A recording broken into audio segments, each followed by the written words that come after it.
अपनी पत्नी को उसने घर भेज दिया। लक्ष्मण ने लकड़ी काटनी शुरू की, फिर शाम तक काटता ही रहा। शाम होते होते लकड़ियों का ढेर लग गया, मगर लकड़ियां अभी भी बाकी थी। इतने कठोर परिश्रम से लक्ष्मण की बुरी हालत हो गई थी। शरीर पसीने से तरबतर हो गया था। उसके शरीर का अंग अंग दुख रहा था। ऐसा लग रहा था मानो उसकी सारी शक्ति खत्म हो गई। लेकिन फिर भी वह लकड़ी काटता रहा, क्योंकि उसे मालूम था कि सारी लकड़ियां नहीं काटी तो साहूकार मजदूरी नहीं देगा। उसके हाथ लहूलुहान हो गए थे, लेकिन उसने इसकी तनिक भी परवाह नहीं। उसके मन में तो केवल संत जी की खूब खातिरदारी करने का भाव था। लकड़ियां काटते काटते अंधेर घिर गया, मगर लक्ष्मण जी जान से लकड़ियां काटने में लगा था। एक और साहूकार प्रशंसा भरी नजरों से उसे देख रहा था। अंत में लक्ष्मण ने सारी लकड़ियां काट डाली। एक नजर उसने साहूकार पर डाली और फिर कुल्हाड़ी फेंककर लकड़ियों पर ढेर हो गया। अब उसके शरीर में इतनी भी जान नहीं बची थी कि वह अपने पैरों पर खड़ा हो पाता। हे भगवान, शक्ति दे, उसके मुंह से यह शब्द निकला और फिर वह बेहोश हो गया। साहूकार के मन में उसके प्रति दया के भाव उभर आए। उसने उसके चेहरे पर ठंडा पानी डाला तो कुछ देर में उसे होश आ गया। लक्ष्मण, तुम बहुत ही परिश्रमी हो। तुमने 5 आदमियों का काम अकेले ही कर दिया। मैं तुमसे बहुत खुश हूँ और मजदूरी भी मैं तुम्हें 5 आदमियों जितनी ही दूंगा, ताकि कल तुम अपने अतिथि का ठीक प्रकार से आदर सत्कार कर सको। कहकर साहूकार मकान के अंदर चला गया। कुछ देर में लौटा तो उसके साथ 2 नौकर भी थे। एक के हाथ में चावलों का भरा टोकरा था और दूसरे ने फल और सब्जियों का टोकरा उठा रखा था। लो लक्ष्मण, यह सब तुम्हारा है। इतना सब देखकर लक्ष्मण को आश्चर्य हुआ, साथ ही वह बहुत खुश भी था। लक्ष्मण ने साहूकार से कहा, यह तो मेरी मेहनत से भी ज्यादा है। कुछ भी अधिक नहीं है। यह सब तो उस अतिथि के नसीब का है जो कल तुम्हारे घर आने वाला है। और फिर दोनों टोकरों को जैसे जैसे संभाल कर वह अपने घर की ओर चल दिया। मन ही मन वह भगवान से कह रहा था, वाह भगवान, तेरी लीला भी अपरंपार है। एक ही दिन में तुमने पूरे महीने का राशन दिलवा दिया। मुखिया जी ने सच ही कहा था कि जिसके मन में दान पुण्य की भावना होती है, भगवान उसके भंडार खुद ही भर देता है। भगवान तुम्हारा लाख लाख शुक्र हो। जब लक्ष्मण चावल और फल सब्जियों के टोकरे घर लेकर पहुंचा तो उसकी पत्नी के आश्चर्य का ठिकाना न रहा। यह सब क्या है जी? आज तो आप सारा बाजार खरीद लाए। अरे भाग्यवान, यह सब मैं खरीद कर नहीं लाया। तो फिर? यह सब तो साहूकार ने मेरी मजदूरी के बदले में दिया है। मुझे तो लगता है ईश्वर हम सब पर मेहरबान है, और यह सब उन्हीं संत जी के चमत्कार का नतीजा है जो कल हमारे घर आने वाले हैं। जिसके मन में सेवा का भाव आ जाता है, ईश्वर उसका घर इसी प्रकार भर देते हैं। आप ठीक कहते हैं स्वामी। सचमुच दान पुण्य से घर में खुशहाली आती है। अभी तो हमने कुछ भी दान नहीं किया, तब हमारा ये हाल है। तो जरा सोचिए कि दान पुण्य करके हम कितने खुशहाल हो सकते हैं। कल से मैं किसी साधु संत को खाली नहीं लौटने दूंगी। अब आप हाथ मुंह धोकर खाना खा लीजिए। आज आप बहुत थक गए हैं। हाँ, थक तो गया हूँ, मगर आज थकावट बिल्कुल महसूस नहीं हो रही। मुझे तो एक ही चिंता है कि कल ईश्वर हमारी लाज रख ले। जरूर ऐसा ही होगा। मुझे पूरा विश्वास है, वह अपने बंदों की सदा लाज रखता है जी। ठीक कहती हो भाग्यवान। इसी प्रकार बात करते करते दोनों पति पत्नी खाना खाकर सो गई। सवेरा हो गया पर नींद नहीं आई। अतिथि सत्कार की चिंता में दोनों रात भर करवटें बदलती रही। लक्ष्मण की पत्नी रसोई में चली गई। लक्ष्मण स्नान आदि से निर्वित होने लगा।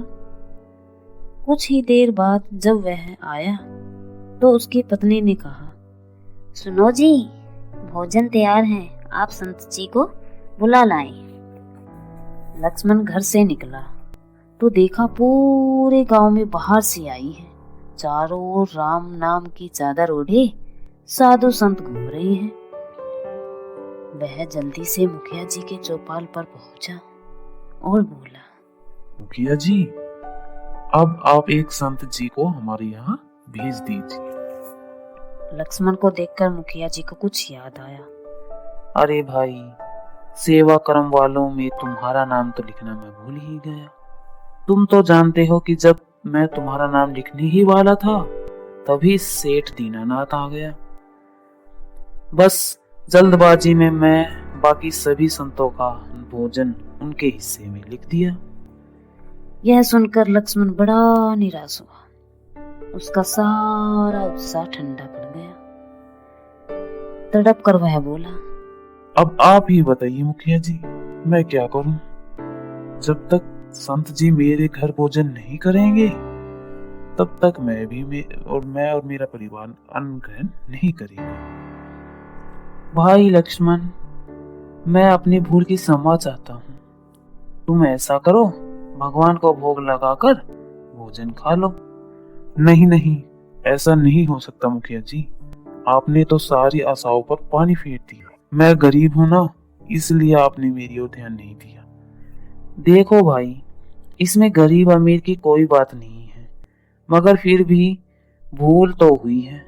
तुम ऐसा करो, किसी संत से निवेदन करके उसे अपने घर ले जाओ और भोजन करा दो। लक्ष्मण ने कोई जवाब नहीं दिया। आंखों में आंसू भरकर वह वापस चला गया। इस समय उसे कुछ भी अच्छा नहीं लग रहा था। ऐसा लग रहा था जैसे सब कुछ टूटकर बिखर गया हो। लक्ष्मण ने देखा एक संत ऊंचे टीले पर बैठकर लोगों को उपदेश दे रहा है। आसपास काफी भीड़ थी। लक्ष्मण ने सोचा कि क्यों न मैं इन्हें ही अपने घर ले जाऊं और भोजन करा दूं। मुझे उम्मीद है कि यह मुझे निराश नहीं करेंगे। यही सोचकर लक्ष्मण उन संत के पास गया और उनके चरणों में पड़कर आंसू भरी आंखों से उनका चेहरा देखते हुए धीमे स्वर में बोला,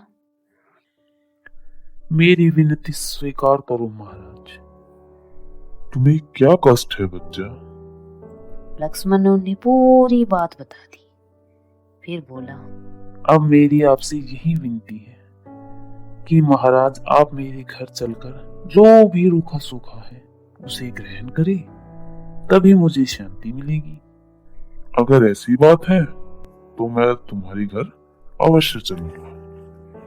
संत जी की बात सुनकर पूरा जनसमूह हैरान रह गया। यही लोगों की हैरानी का कारण था। देखते ही देखते पूरे गांव में बात फैल गई कि जिस संत ने सेठ जी का निमंत्रण ठुकराया था वह लक्ष्मण के अतिथि बनकर जा रहे हैं। लोग उत्सुकता के मारे लक्ष्मण के घर की ओर उमड़ पड़े।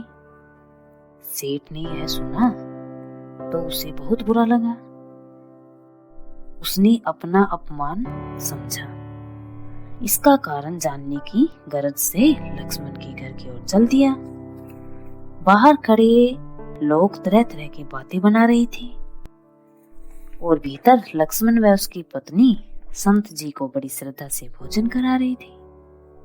और भोजन करके संत जी जैसे ही बाहर आए वैसे ही सेठ उसके सामने खड़ा हो गया और बोला, महाराज, मैं यह जानना चाहता हूँ कि आपने मेरा निमंत्रण अस्वीकार करके लक्ष्मण का निमंत्रण क्यों स्वीकार किया?